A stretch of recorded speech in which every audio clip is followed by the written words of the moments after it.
Something big is coming.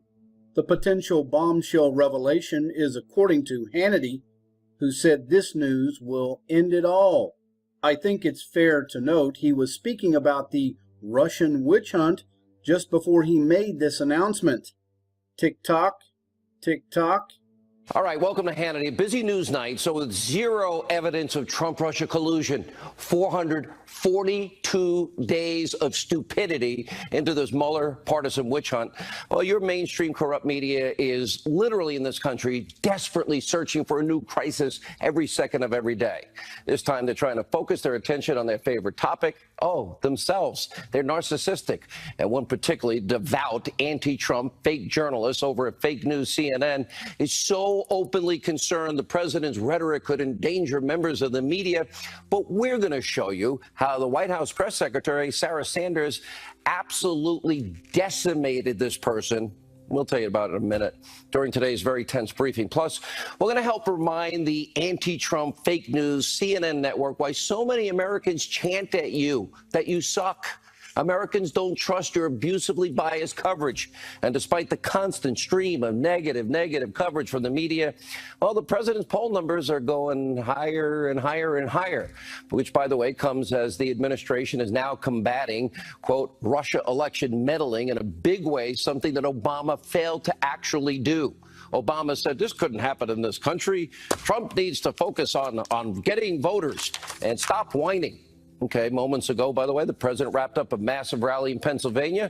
We'll show you those best moments. We also have the very latest details, day 3 of the Paul Manafort trial of the century, a 2005 tax case. Sit tight, buckle up. It's almost Friday. Time for tonight's breaking news opening monologue. We're glad you're with us.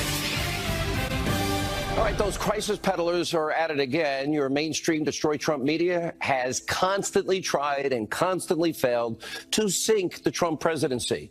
And night after night, they're pushing scandal after scandal. It's day after day, and now it has come full circle. Now, tonight, the outrage of the day is centered around members of the media talking about themselves and their own little bubble, and how some believe that the president's rhetoric and conservative rhetoric and people chanting at them and any criticism against them actually is putting them in danger. All right, let's be very clear, get it off the table. As I said last night, violence against any member of the press, frankly, anybody, is reprehensible. No one that I know, no real conservative would ever call for or support any violence against the media. But I also said last night I'd be the first person to jump in and personally defend any journalist who was attacked anywhere in the country. And by the way, I trained 5 days hard MMA. Frankly, I think I'd be an asset to them. And I'm pretty confident I can be effective. But let's also be clear. The fact that the people of this country are so fed up with their bias, their lying, is not a call for violence at all. As a matter of fact, it's actually freedom of speech and our duty to call out blatant lies, fake news for what it is. And it's no surprise that you, the American people, no longer trust the so-called mainstream media. Here's just one recent example. Today, the Trump-hating New York Times, the so-called paper of record, they actually defended the hiring of a person who once tweeted, quote, hashtag, cancel white people, and, quote, are white people genetically predisposed to burn faster in the sun, thus logically being only fit to live underground like groveling goblins, end quote. I was equating Trump to Hitler before it was cool. That's the New York Times. Why would the American people trust any organization that proudly hires that person? Now, today, the president tweeted, quote, they asked my daughter, Ivanka, whether or not the media is the enemy of the people. She correctly said no. It is the fake news, which is a large percentage of the media, that is the enemy of the people. Now, the press is absolutely a vital part of any democracy. Their rights are guaranteed in our Constitution, but so are the rights to freedom of speech and the president calling them out for the lies that they tell. And the American people also have a right. And when they know a network is feeding them lies, propaganda, misinformation every single second of every single minute of every single day, week after week, month after month, year after year, they're right to call them out. In fact, one so-called news network is so blinded by this anti-Trump derangement rage that they have, they don't even remember how destructive, how aggressive, how insane, how pathological their own rhetoric was even before day one of the Trump presidency. But we've got the videotape to remind you. Take a look. What he's done is create a lot of hatred and hostility between groups in this country after a half century of us trying to bring people together. Are the talking heads missing something when they pin it all on the economy?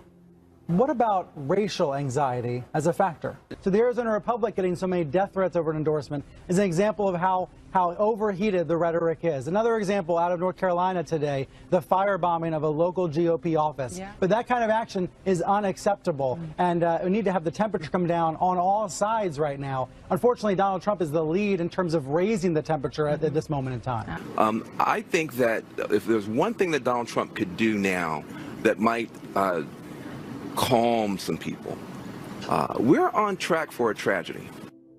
No, we're on the track for the best economic recovery we've had in 15 years. So as you can see, fake news CNN quick to lower the level of discourse in this country. That was the same guy that said this is a white lash. But that didn't stop CNN's so-called chief White House correspondent, the king of lies, the king of fake news, Jimmy Acosta, from trying to self-righteously seize the moral high ground at today's press briefing. But by the way, he didn't win this round. Take a look.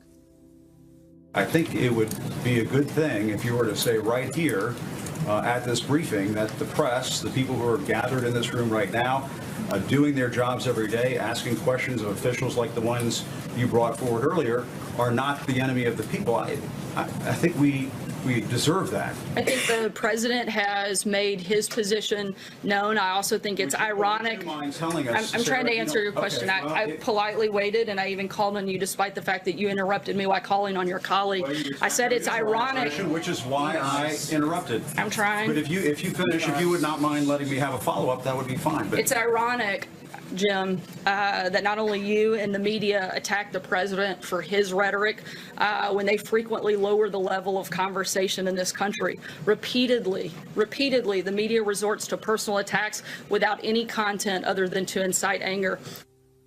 Boom, checkmate, Sarah Sanders. She then helped remind fake news Jim Acosta about the real enablers of violence in this country during this powerful beatdown. Take a look.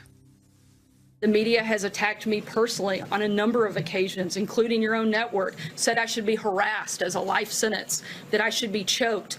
ICE officials are not welcomed in their place of worship, and personal information is shared on the internet. When I was hosted by the Correspondents Association, of which almost all of you are members of, you brought a comedian up to attack my appearance and call me a traitor to my own gender.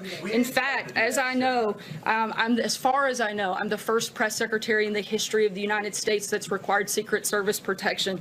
The media continues to ratchet up the verbal assault against the president and everyone in this administration, and certainly we have a role to play, but the media has a role to play for the discourse in this country as well. Checkmate, Sarah Sanders. As you can see, there are real acts of violence, harassment, aggression. It happens every day. There are a lot of nuts out there. I know personally.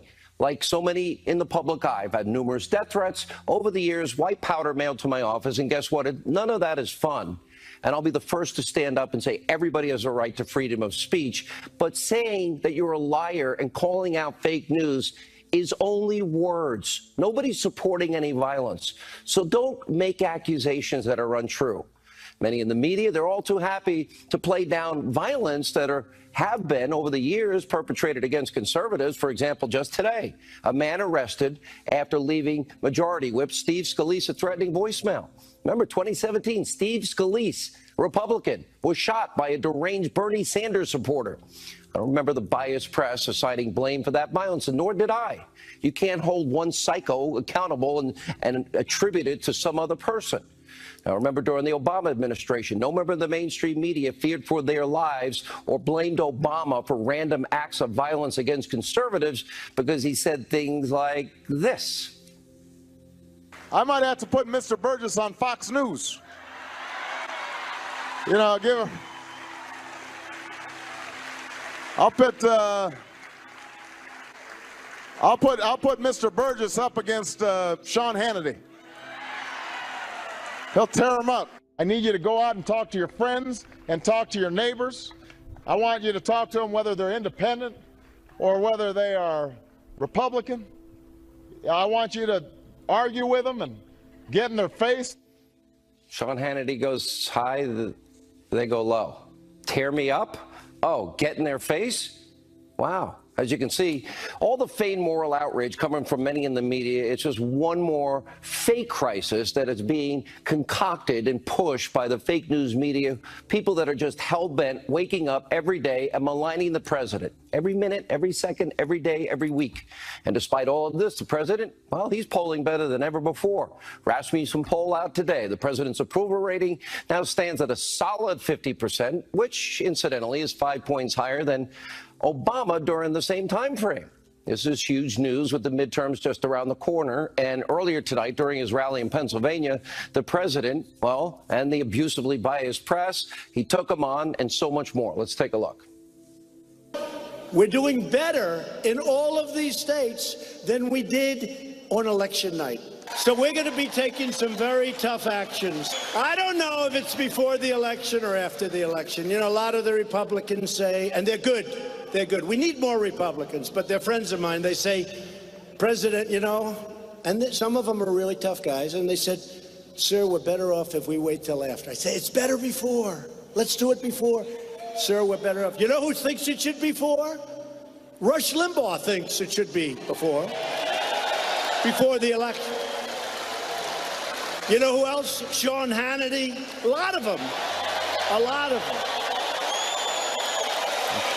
Great people. Do it before. We're 96 days away. This is not hyperbole. This is real. The single most important midterm election in our lifetime. Look at your screen. That is their agenda. Take a look. What do they want to do? They want to impeach this president, but don't say it. And what else? They want their crumbs back. What else? They want to get rid of ICE and open borders. And what else? Oh, they want to block the Supreme Court nominee and end the investigations into their corrupt deep state. It's only been 18 months. Obama gave us 13 million more Americans on food stamps, 8 million more in poverty, lowest labor participation rate since the 70s, worst recovery since the 40s, 51-year low in home ownership rate. He accumulated more debt than every other president before him combined. And then he tried to bribe the mullahs in Iran that say death to America, death to Israel, with $150 billion in cash and other currency. He let Assad cross his phony red line in the sand. And Russia, well, was left totally unchecked. Oh, nobody can influence our elections. Devin Nunes warned about it in 2014. Oh, and President Trump needs to stop whining. No one could do it. No serious person believes that. And many on the left and the media today are constantly just obsessing about Russia, Russia, Russia. The Trump administration has been 10 times stronger than anything Obama did. And after 8 years of ignoring the hostile regime of Russia, the bad actor Putin, this president is actually taking potential election meddling seriously. Look at the presser from earlier today. Since January 2017, the president has taken decisive action to defend our election systems from meddling and interference. This includes measures to heighten the security and resilience of election systems and processes, to confront Russian and other foreign malign influence in the United States. The progress we have made is real, and the nation's elections are more resilient today because of the work we are all doing. But we must continue to ensure that our democracy is protected. What we see is the Russians are looking for every opportunity, regardless of party, regardless of whether or not it applies to the election, to continue their pervasive efforts to undermine our fundamental values. Any moment is just a moment before, you know, the dial can be turned up one, much as we saw in 2016. Again, not in terms of affecting the vote count, but in terms of potential penetration of voter registration databases or something like that.